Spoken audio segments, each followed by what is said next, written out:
La Rosa Blanca en la República operaban 20 compañías petroleras, entre las cuales la Condor Oil Company Incorporated. Ltd. La sociedad anónima no era la más poderosa ni la más rica, pero sí la más ambiciosa. No solamente para el desarrollo del individuo, sino para el de una empresa capitalista, la posesión de un apetito excelente es de consecuencias vitales, porque es determinante fundamental del tiempo que se emplea y de la velocidad que se desarrolla para el acaparamiento del dinero, que se traduce en poder. De ahí que sea el apetito lo que finalmente decida los medios que deben ser empleados por determinada empresa, para que ésta llegue a ser un factor de control en los asuntos nacionales e internacionales. La Condor Oil era la empresa más joven de la República y, tal vez, atendiendo a esa razón, no solo tenía el apetito más voraz, sino una digestión formidable y un estómago que, sin revolverse jamás, era capaz de aceptar cualquier cosa ingerida intencionalmente, por equivocación, por la fuerza o accidentalmente.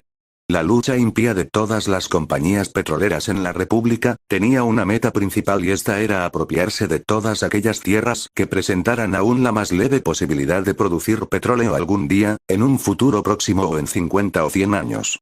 La cuestión era controlar todas las fuentes petroleras en el presente o en el futuro. La mayoría de las compañías ponían en juego más poder, dinero y astucia en la adquisición de tierras, que en la aplicación de recursos científicos para la explotación hasta el límite de la capacidad de producción de las que ya poseían. Solamente obteniendo tanto territorio o más que el poseído y controlado por las compañías realmente grandes, podía la Condor esperar que algún día aquellos que controlaban el negocio la consideraran real y seriamente como un poder en el mercado. El cuartel general de la Condor estaba en San Francisco, California, con varias sucursales en Oklahoma, Tulsa, Pánuco, Tuxpan, Tampico, Ébano Álamo, Las Choapas y Minatitlán, y se encontraba lista para establecer algunas nuevas en el Istmo, Campeche, Venezuela y en la región del Chaco. Una gran sección de los estados costeros del noroeste, bien conocidos como ricos en petróleo, eran poseídos, alquilados o controlados casi totalmente por la Condor Oil. Ese vasto territorio era el mayor y más jugoso que la Condor había podido tragarse desde que operaba en la República, y con la posesión de esa gran faja de tierra, la compañía había dado un considerable paso hacia la meta que perseguía, y que era ser considerada uno de los factores dominantes en el mercado.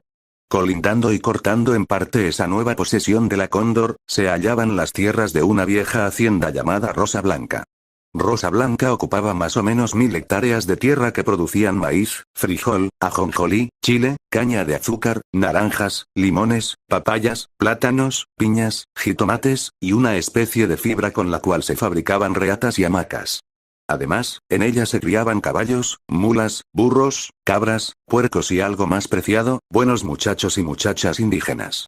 A pesar de su extensión y riqueza, la hacienda no enriquecía a su propietario, ni siquiera le producía lo bastante para vivir confortablemente. En cierto grado, ello se debía a determinadas condiciones inherentes al trópico. Sin embargo, la relativamente escasa productividad del rancho resultaba de que todo se planeaba y se hacía en la misma forma, o casi en la misma forma, en que se había hecho cuando los antepasados de Don Jacinto eran aún soberanos de la Huasteca. La organización social y económica era patriarcal, basada en la tradición y en las características especiales de la raza indígena. La vida en Rosa Blanca era fácil. El elemento humano era tomado en cuenta antes y sobre todas las cosas que se hicieran o tuvieran que hacerse. Nadie se ponía nervioso, irritado o enojado jamás. Nadie guiaba y nadie era guiado. Ninguna prisa turbaba aquella paz angélica que hacía pensar en la Rosa Blanca de un rosal jamás tocado por el hombre. Cuando en rarísimas ocasiones se cambiaba alguna palabra acre, ello se debía únicamente a que el hombre, de vez en cuando, necesita de un cambio para apreciar mejor su tranquilidad. Todos los peones del rancho eran indígenas y de la misma tribu que el propietario. Nadie ganaba salario elevado. De hecho, muy poco dinero pasaba por las manos, pero todas las familias que trabajaban en el lugar vivían en él, por él y para él. Cada familia tenía su hogar propio. Las casas eran de adobe o petate forrado de lodo y techos de palma, como son todas las de los campesinos en la República. Ahora que, como el clima tropical permite a la gente pasar todo el día a la intemperie durante todo el año, la casa solamente se usa para protegerse de la lluvia o de algún viento frío. Además, de haber construido mejores casas, estas habrían constituido más bien un estorbo que una comodidad para ellos. Cada familia cultivaba una parcela cuyas dimensiones iban de acuerdo con el número de bocas que tenía que alimentar. Los productos de esa tierra eran propiedad indiscutible de la familia a la que el propietario la había asignado. Nadie pagaba a don Jacinto, propietario de Rosa Blanca, alquiler alguno por las casas ocupadas y las tierras explotadas por aquellas familias. Y más aún, a cada familia se le permitía criar determinado número de animales que pastaban en las praderas de la hacienda. Don Jacinto, indio de pura raza como todos los que allí habitaban, proporcionaba medicamentos a los que enfermaban. La patrona, su esposa, india también, que había adquirido alguna habilidad para atender enfermos en un hospital, actuaba como médico en algunos casos y en otros, especialmente los muy precisos, como partera. Todas las familias que habitaban Rosa Blanca descendían de incontables generaciones que habían vivido en la misma forma y lugar. Raramente se aceptaba una nueva familia, y si ocurría, ello se debía únicamente a matrimonios efectuados con extraños. La mayoría de las familias eran de uno u otro modo parientes de Jacinto. Muchos de ellos tenían que agradecer su presencia en el mundo no solo al señor, sino a un buen número de antepasados de don Jacinto. Este era padrino y doña Conchita, su esposa, madrina de más de la mitad de los chicos nacidos en la hacienda. Convirtiéndose en compadre y comadre de los padres de los niños, lo que establecía relaciones que se tenían por más íntimas que las que existen entre cuñados, se consideraban muy honrados, ya que la elección se basa en la confianza que se profesa al padrino. Tomando en consideración que don Jacinto y doña Conchita eran compadres de la mayoría de los peones de la hacienda, y que hasta el más humilde tenía derecho a llamarlos de ese modo, se verá que las relaciones entre el propietario y los peones de Rosa Blanca eran más íntimas que las que existen entre compañeros y socios y muchos más que las que existen entre empleados y patrones. En realidad, no había diferencias sociales en la hacienda. Sin embargo, aun cuando esas extrañas relaciones abolían cualquier diferencia social en grado máximo, no abolían las diferencias económicas entre las dos partes. Y naturalmente, de esa clase de relaciones, similares a las que habían mantenido los indios mucho antes del descubrimiento de América, surgían condiciones no comprendidas fácilmente por gentes extrañas a la raza indígena. El patrón se encuentra en posesión legal de la hacienda, que ha pertenecido a su familia durante siglos, probablemente desde muchos años antes del descubrimiento de Colón. Atendiendo a buenas razones, los conquistadores españoles reconocieron derechos a los indios en ese caso particular, así como en cientos de casos más, ya que en muchos lugares era más conveniente tener a los jefes nativos como amigos que como enemigos. Siendo indígena no solamente por su color, sino, sobre todo, por su corazón, alma y concepción de la justicia, don Jacinto no se consideraba propietario de Rosa Blanca en la misma forma que Mr. Crockbeak se considera propietario de la destartalada casa de apartamentos de Yale Avenue en St. Louis, Mo. Don Jacinto se consideraba solamente un individuo a quien por casualidad la providencia le había confiado Rosa Blanca por toda la vida. Nunca poseyó realmente la hacienda, solamente tenía derecho para explotarla y no solo en interés propio, sino también, y quizá más aún en favor de quienes formaban parte de la comunidad de Rosa Blanca. Rosa Blanca no era solamente el suelo, los edificios, los árboles, sino todas las familias que vivían en ella y de ella, y quienes, debido al hecho de haber nacido en el lugar, gozaban del derecho inalienable de vivir en la hacienda, como un hombre nacido en los Estados Unidos tiene, por virtud de la Constitución y su aceptación general, el derecho legal de vivir en ese país. El mismo golpe que el destino dio para convertir a don Jacinto en propietario de Rosa Blanca, sirvió para hacerle responsable de todos los habitantes de la hacienda. Don Jacinto vestía apenas perceptiblemente mejor que todos los demás, y la pequeña diferencia solamente podía ser notada por los indios de la región. Calzaba huaraches como todos, su alimentación como la de los otros, consistía especialmente en tortillas, frijoles, arroz, chile verde y té de hojas de naranjo o del llamado té limón. De vez en cuando bebía café del que crecía en el lugar, hecho a la manera indígena, con piloncillo, también elaborado en la hacienda. Sin embargo, por extraño que pueda parecer, él no habría sentado a su mesa a ninguno de sus peones, ni siquiera a su mayordomo. El honor de compartir su frugal comida estaba reservado a sus parientes y huéspedes. Ninguno de los vecinos habría ocurrido bajo circunstancia alguna a un juez. Don Jacinto era la única autoridad de su mundo. Todas las diferencias que surgían entre las familias que habitaban Rosa Blanca, respecto a la propiedad de un becerrito, o bien cuando se trataba del deseo de dos jóvenes de unirse indebidamente, o cuando se disputaba alguna herencia, o tratándose de cualquier dificultad que se presentara en su vida social y económica, eran sometidas al juicio de don Jacinto, y aquel era inapelable. Ninguno de los vecinos sabía leer ni escribir, y si era necesario escribir una carta o leer alguna que se recibía, doña Conchita se encargaba de ello. Cuando las cosechas eran malas o un huracán de los muy frecuentes por aquella región arrasaba los campos y las casas, don Jacinto se veía obligado a albergar y alimentar a los infortunados. Si morían, cuidaba de que fueran decentemente enterrados en el cementerio de Rosa Blanca, y de que doña Conchita dijera las oraciones durante el funeral. Don Jacinto se hacía cargo de las viudas, huérfanos y ancianos del lugar. Atendía a que las viudas hallaran una segunda oportunidad y de que los huérfanos tuvieran un buen hogar, que no solamente los albergara, sino en el que encontraran amor. En la casa grande, en la que habitaba junto con su familia, había una veintena de niños y jóvenes a quienes se empleaba en trabajos domésticos. Muchos de ellos eran huérfanos. Algunos, como todo el mundo sabía, inclusive doña Conchita, tenían perfecto derecho para llamar padre a don Jacinto. Sin embargo, habría sido una falta de respeto imperdonable que le hubieran llamado así, olvidando que eran retoños de alguna viuda o de alguna madre que encontrara marido cuando ya era demasiado tarde para salvar su reputación. Pero en cualquier forma don Jacinto era el que decidía de qué dependía el buen nombre de alguien. Si él declaraba que una mujer era honesta, y que un hombre de quien se sospechaba como ladrón de gallinas, no era ladrón, todo el mundo aceptaba su juicio.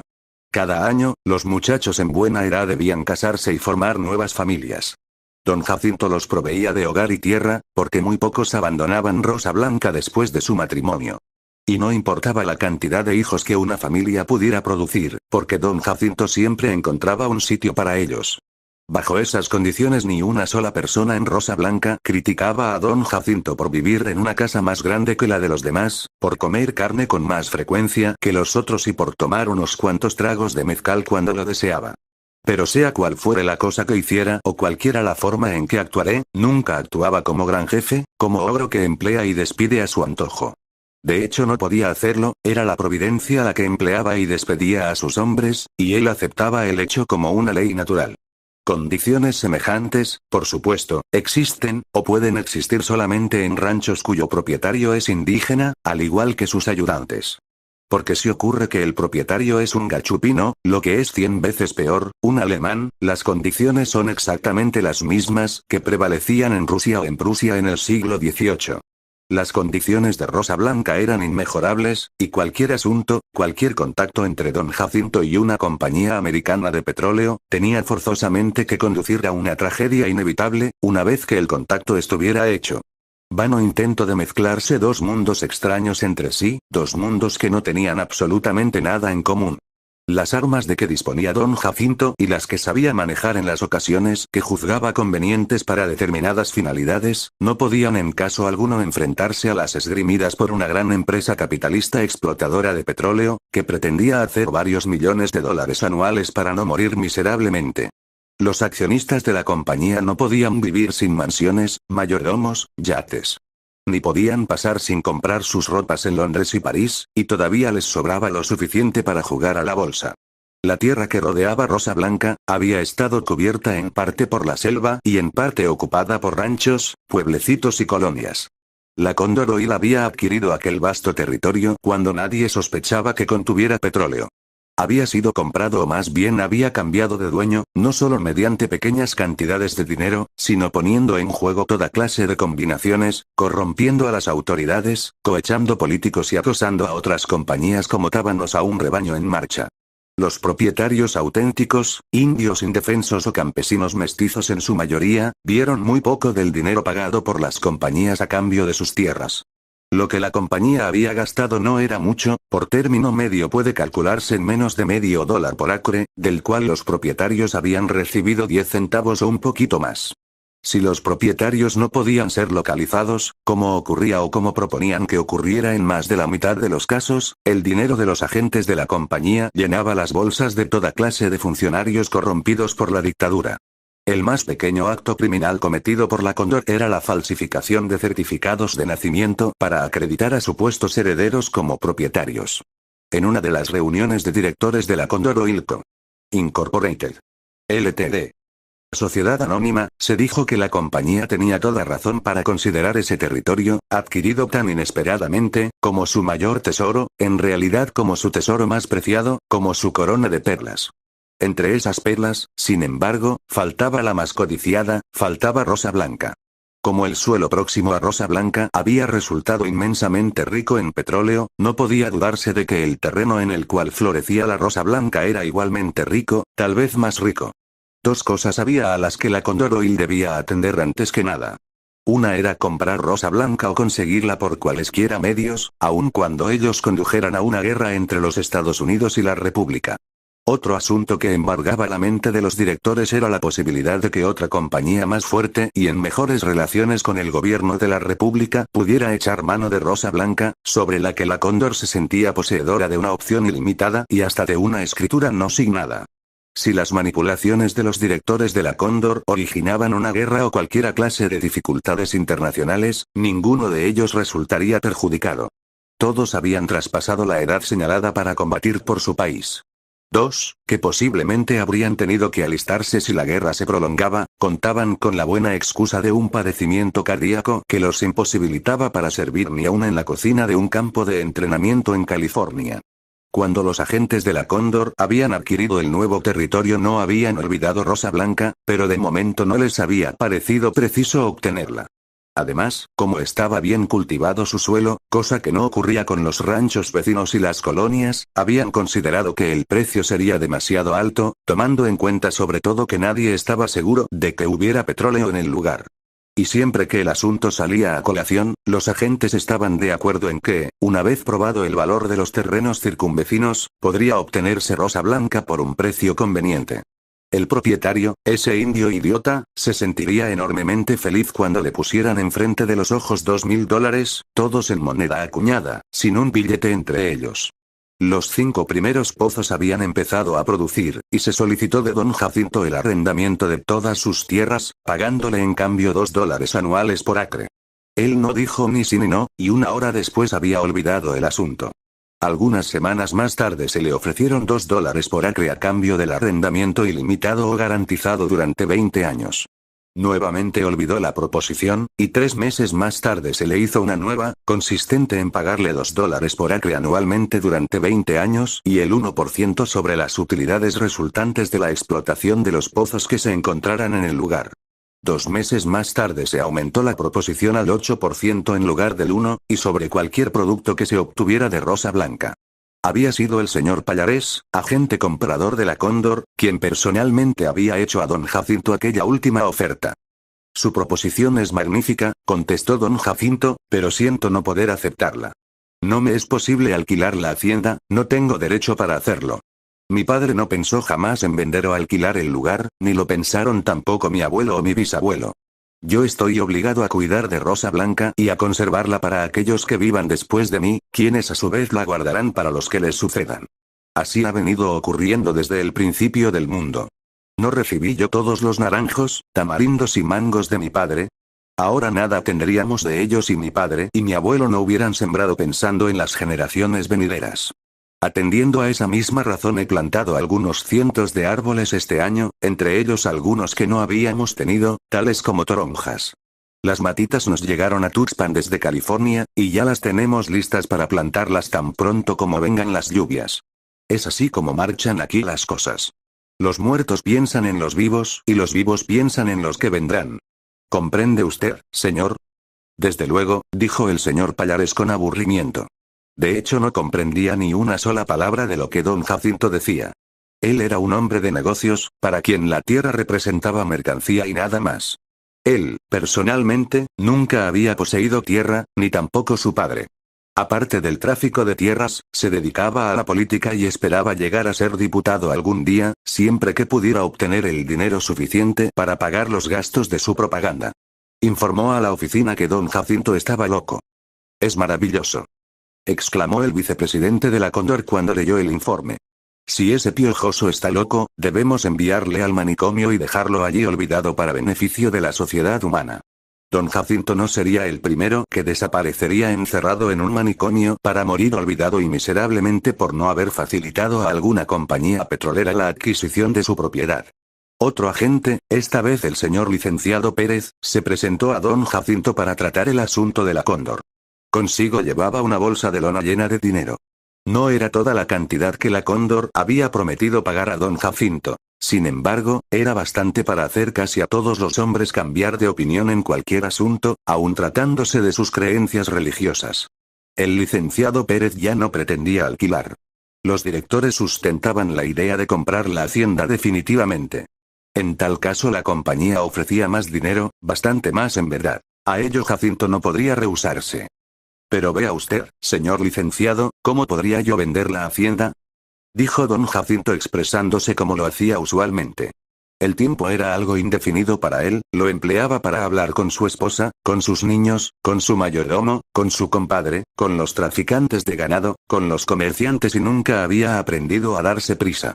No, realmente, licenciado, como dije antes, siento mucho disgustarlo, pero ya ve usted que me es imposible vender Rosa Blanca, porque en realidad no me pertenece.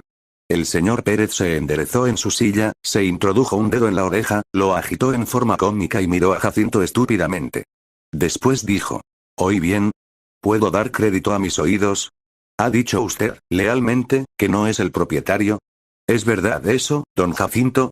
El señor Pérez era el principal abogado de la Cóndor en la República, y recibía fuertes sumas por representar a la compañía ante la ley y las autoridades de la República. ¿Sería posible que él, abogado astuto y hábil, hubiera descuidado un factor de primordial importancia tal como ignorar que aquel indio no era el propietario legal de Rosa Blanca? Imposible. Eso cambiaría totalmente la situación en un lapso de 24 horas.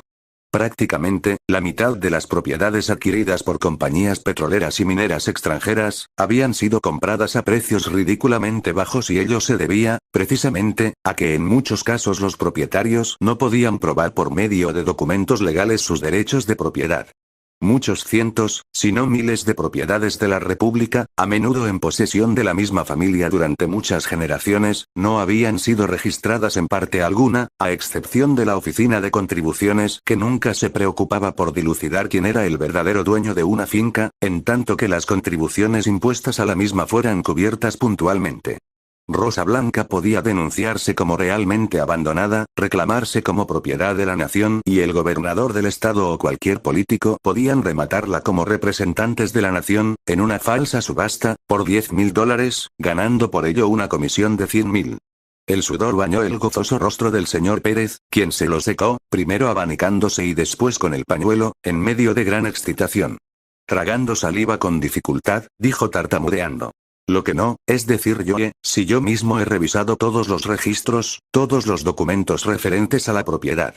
Y solo puedo decir que no hallé ni el más leve error en la documentación. La documentación se remonta a épocas tan remotas que hubo necesidad de consultar con expertos traductores del castellano antiguo, para hacerlos legibles en el moderno. Y no se descubrió ninguna falta, ningún error en parte alguna. Usted es el propietario legal, don Jacinto, sin el más remoto lugar a duda. Para hablar francamente, le diré que bien me gustaría que no fuera así. El licenciado hizo una mueca semejante a una sonrisa. Claro está que soy el propietario legal. ¿Quién dice lo contrario? Pero no acaba usted de decir, solo hace un momento, que Rosa Blanca no es suya. Sí, eso dije, pero tratando de significar algo distinto. El lugar es mío. Pero no me pertenece al grado de que me sea posible hacer con él lo que me plazca. Pero en el nombre de Dios, don Jacinto, ¿por qué no ha de poder usted hacerlo? Trataré de explicarlo con claridad, señor licenciado. Naturalmente que yo puedo cultivar la tierra, plantar en ella todo lo que me parezca conveniente para todos nosotros. Y lo que quiero que comprenda es que yo no soy el único propietario. Mi padre poseía la tierra como yo la poseo ahora y como mi hijo mayor la poseerá algún día, cuando yo haya desaparecido. Así, pues, ella no pertenecía realmente a mi padre, ya que él tenía que pasármela como habré yo de pasarla a mi hijo cuando sea requerido fuera de este mundo. Don Jacinto, déjese ya de tonterías. No veo por qué ha de ser una tontería que yo diga que Rosa Blanca no es de mi propiedad en grado ilimitado, y que carezco del derecho de hacer con ella lo mismo que usted puede hacer con su reloj de oro. Porque aquellos que vengan cuando yo me haya ido también habrán de vivir. Y exactamente como mi abuelo y mi padre supieron que yo seguiría viviendo cuando ellos se marcharan, y que por tanto debían seguir guardando Rosa Blanca, sin que jamás cruzara su mente la idea de venderla o de alquilarla, precisamente en la misma forma, debo obrar yo. Comprenda usted, licenciado, es mi sangre la que me hace sentir, pensar y obrar en la forma en que lo hago. Yo soy responsable de la suerte de todos los que habitan Rosa Blanca. Yo no puedo abandonarla. No soy el propietario, soy únicamente una especie de administrador de la propiedad. Esa es la verdad. Así se han llevado las cosas desde que se fundó Rosa Blanca, solo Dios santo sabe quién lo haría, pero debe haber sido hace muchos cientos de años, de acuerdo con nuestras viejas sepulturas, las que tienen mayor significado para mí que cualquier documento. Pero hombre, esas son palabras solamente, sentimentalismos anticuados, mi querido señor Yáñez. En este mundo cruel que habitamos, cada quien ha de mirar por sus propios intereses. Deje que los otros cuiden de sí mismos. Y en lo que se refiere a sus propios hijos, podrá usted darles todo el dinero que necesiten para ser felices o, si lo prefiere, podrá heredarlos para que lo gocen después. ¿Cómo es posible que desee usted que sus hijos vivan aquí en las condiciones de todos esos indios? Ellos son jóvenes y desean gozar de la vida. ¿Por qué han de ser pastores y campesinos si pueden ser mujeres y hombres cultos? Doctores, abogados como yo o ingenieros, capaces de vivir decentemente en una ciudad civilizada. Pero si no desean estudiar, pueden comprar todas esas cosas excelentes que el dinero paga, todas esas cosas hechas únicamente para la gente que tiene dinero. Tal vez, dijo don Jacinto lacónicamente. Tal vez, señor licenciado, bien dicho, nada más que así carecerían de tierra. Son humanos y necesitan comer, ¿y cómo podrían hacerlo si no sembraran maíz y frijol? No diga boberías, don Jacinto. Sus hijos podrán comprar todo el maíz y el frijol que necesiten. ¿Qué no podrán con todos los miles de pesos que vamos a darle por su tierra? Don Jacinto no contestó. No le era dado pensar con la rapidez con que suelen pensar los ahogados. Su pensamiento marchaba con minutos de retraso en relación a la rapidez con que el señor Pérez deseaba encaminar las cosas. Percatándose de ello, el señor Pérez decidió atacar al indio testarudo empleando una estrategia diferente. Tenía experiencia en el manejo de campesinos y propietarios de tierras. Algún día será usted viejo, tal vez se vea inválido y entonces preferiría vivir fácil y confortablemente. ¿Verdad, don Jacinto? ¿Yo viejo e inválido? Yo. Nunca. No nunca. Yo nunca envejezco. El día que ello ocurra moriré silenciosamente. A mí me bastará sentarme en una silla, llamar a mi señora y a los niños, si es posible a toda la gente de aquí, para darles las gracias por todo lo que han hecho por mí y para pedirles perdón por los errores que haya cometido y los que no me fue posible evitar como humano. Después les diré adiós y les pediré que me dejen solo y, una vez solo, moriré pacíficamente diciendo: Dios mío y Creador, voy hacia ti nuevamente, ni malo ni bueno, solamente como tú deseaste que fuera. Gracias por haberme permitido ver el mundo y vivir en Rosa Blanca. Después de ello mis gentes me enterrarán en el sitio en que mis antepasados descansan. Ya verá usted, licenciado Pérez, que en esta forma yo no puedo envejecer y arruinarme. Eso nunca nos ocurre a ninguno de nosotros. Mi padre jamás envejeció. Murió precisamente el día en que al levantarse, salir al pórtico y mirar al sol, regresó a donde mi madre se encontraba y dijo: Dios mío, buen Dios, qué fatigado me siento ahora, querida Catalina. Después trabajó como siempre durante todo el día, cenó como acostumbraba y murió. Sí, señor licenciado, así ocurren las cosas entre nosotros. Y en cuanto a la tierra, bien, señor, no puedo venderla porque aquellos que queden en el mundo cuando yo parta, necesitarán de ella para vivir. Se encontraba listo para exponer al licenciado sus ideas acerca de los árboles que debían plantarse en beneficio de futuras generaciones, pero recordó que ya lo había hecho cuando conversara con aquel otro caballero, con el señor Pallarés, que le había visitado algunas semanas antes. Él solamente recordaba la ligera impresión que sus palabras, que él consideraba expresión de pensamientos lógicos, le habían causado. Y se percató de que el licenciado Pérez se mostraba tan aburrido con su charla, como se había mostrado el señor Pallarés cuando le hablara de árboles y frutos para futuras generaciones. Al darse cuenta de que hablaba en vano, pensó en otra forma de atraer la atención de su visitante. Hay algo más, señor licenciado, que debemos tomar en consideración. Bien, don Jacinto, hable usted, que para escucharlo he venido. ¿Qué harán todos mis compadres y mis comadres si yo abandono Rosa Blanca? Piense usted en todas estas familias. Yo soy responsable de ellas y de su bienestar. El lugar les corresponde por razón natural.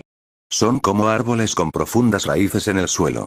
Si se les arranca de aquí se marchitarán y sus corazones y sus almas quedarán destrozados. No, señor, lo siento mucho, pero me es imposible vender, porque todos los que aquí habitan tienen los mismos derechos que yo. ¿Qué harían? ¿A dónde irían? Todas estas gentes son parte de la tierra que habitan. ¿Qué harían el día que perdieran el suelo en que se apoyan? Contésteme, señor. El señor Pérez encendió un cigarrillo, apagó el cerillo y empezó a jugar con la mecha emparafinada hasta que la deshizo entre sus dedos. Después, repentinamente, hizo un gesto como significando que había llegado a la solución de un complicado problema matemático, y dijo con acento sorprendido. ¿Me pregunta usted qué va a hacer toda esta gente, don Jacinto? Pues la respuesta es muy sencilla. Todos ellos encontrarán buen empleo en los campos petroleros. Ganarán muchísimo más de lo que usted les paga aquí, don Jacinto. ¿Cuánto les paga usted? Bien, bien, no es necesario que me conteste. Cuando mucho serán 50 centavos diarios. Tal vez 75, si es usted generoso. Eso es una pequeñez comparándolo con el salario que pueden ganar en los campos. 5 pesos será lo que ganen por día durante toda la semana, y cobrarán doble el tiempo extra. Además, trabajarán estrictamente 8 horas y se les pagará doble todo el tiempo extra que trabajen. Yo sé que hay una gran diferencia, porque conozco la vida de nuestras haciendas.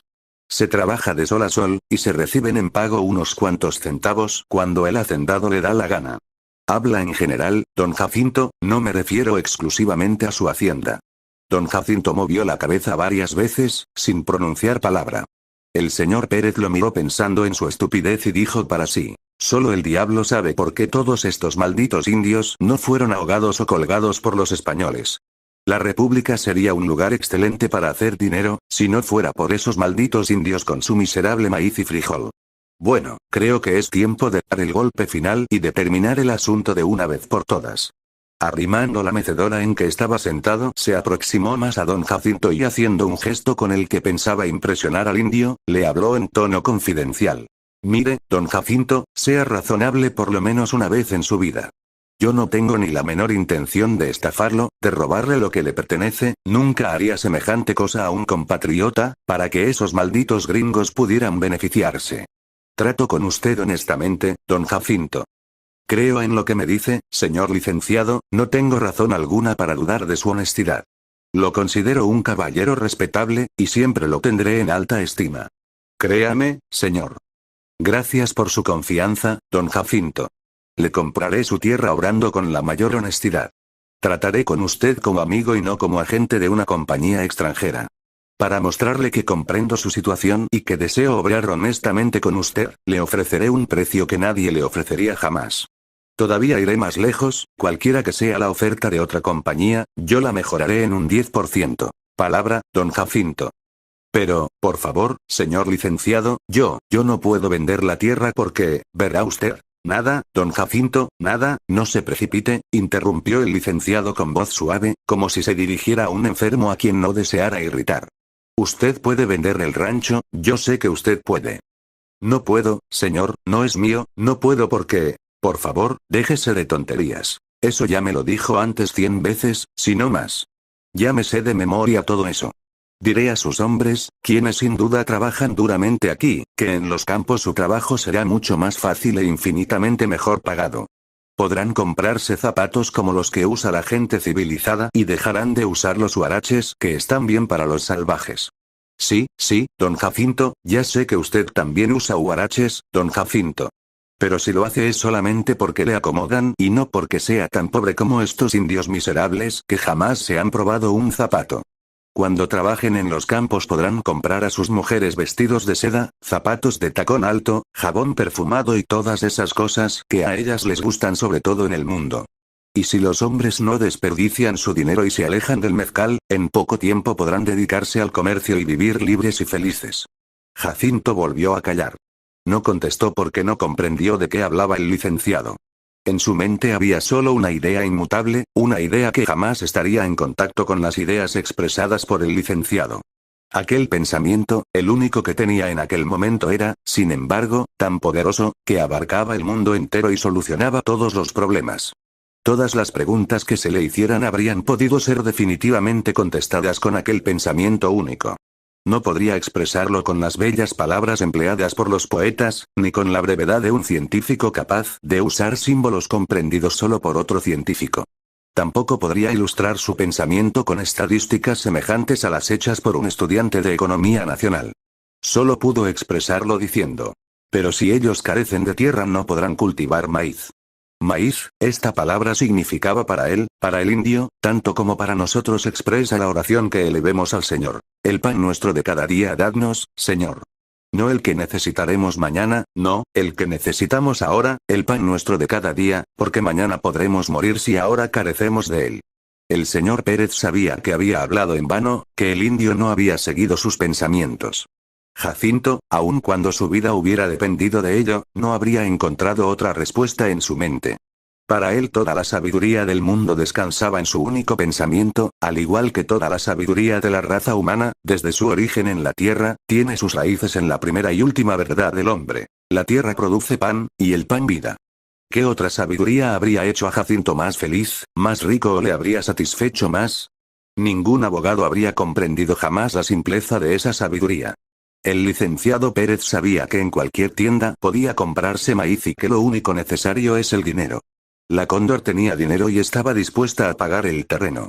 Jacinto podría comprarse 100 barcos cargados de maíz y durante su vida podría llenarse 6 veces diarias de más maíz del que le fuera posible digerir. Maíz, maíz y solo maíz, de nada más sabía hablar aquel testarudo, en nada más podía pensar. Al diablo con el maíz. En cualquier forma, con toda su habilidad, con su gran conocimiento de las leyes nacionales e internacionales, el licenciado no pensaba en el hecho de que antes de ser vendido el maíz tenía que ser cultivado, comprado y convertido en alimento. En algún sitio debía cultivarse el maíz o dejaría de haberlo, no obstante los muchos cientos de dólares que el que necesitara el grano tuviera depositados en el banco. El licenciado Pérez vivía en un mundo diferente. En el suyo el maíz y la tierra podían separarse sin que surgieran problemas serios. En su mundo todas las relaciones entre tierra y maíz, hombre y tierra habían sido separadas. En su mundo los hombres conocían solamente una cosa: el producto. Cuando nosotros hayamos partido bien puede diluviar, bien puede verse el mundo envuelto en llamas o sacudido por terremotos y lodo, ello contemplado a través de un aparato de televisión. Tierra, tierra y más tierra. ¿Qué significado tiene la tierra en cualquier forma? Nosotros necesitamos extraer el petróleo de la tierra para alimentar el motor de nuestros carros. Al diablo con ese indio idiota. Si realmente siempre necesitáramos maíz y no pudiéramos conseguirlo directamente, debido a que hubiésemos cambiado toda la tierra por petróleo, podríamos hacer maíz sintético en una prensa rotativa y comprarlo en latas empacadas en Chicago y vendidas en cadena. Nosotros necesitamos la tierra para hacerla producir petróleo, y eso basta. Necesitamos petróleo para poder conducir nuestros carros a 120 millas por hora, aun cuando no tengamos precisión de llegar a sitio alguno. ¿Por qué no ahogar